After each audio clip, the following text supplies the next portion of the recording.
Once again on First Friday, we reflect on the compassionate love of God. We can reflect, think and pray in whatever way is good for you. But importantly, as I've said before, what must happen is that we move to action. This is Roger from the MSC Mission Office. Yeah, Jesus educated people. He told them parables. And with the parables, they would have to think about what was the meaning of it. That was a method or a technique of pedagogy for teachers in that day. So it wasn't only the story, the parable, but people had to think about it, try to understand what he meant. This is a good educational process because it gets people to think for themselves. Another incident I think is worth looking at. When the men had taken a woman in adultery and they were going to stone her.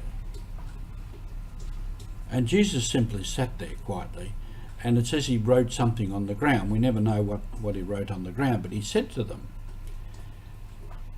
he said, "You who are without sin, throw the first stone." No, go ahead, throw the first stone. So what he was saying was, excuse me, gentlemen, I'll teach you something here. If you have no sin, then you can punish this woman for her sin. He didn't say she hadn't sinned, she had. But think about it, guys, what you're doing. So he was giving a bit of an education, and her too, because she said afterwards, your sins are forgiven, go in peace, sin no more. Very educational process. So I want to talk today on the First Friday about education and what we do from the Mission Office for disadvantaged youth and for education, for orphan kids in a kindergarten in Brazil, to youth planting guavas in South Sudan, education for people in the Philippines, and so on. It's Jesus' compassion to help people to understand what is life and what is the right way in life. And this is what education is about, Christian education.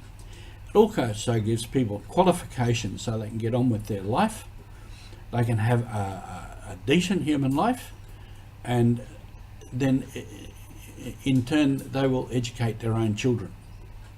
So it expands the whole system of people living a better life.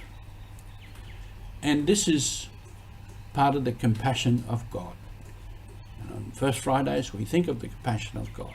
But what's more important than thinking and reflecting and praying is putting it into action. So from our prayer and our meditation and our reflection, the next necessary step is to do something. And once again,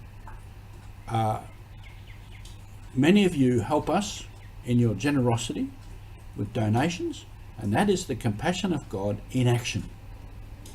And that's how the Mission Office works. So thank you for being part of what we do to show the compassionate love of God.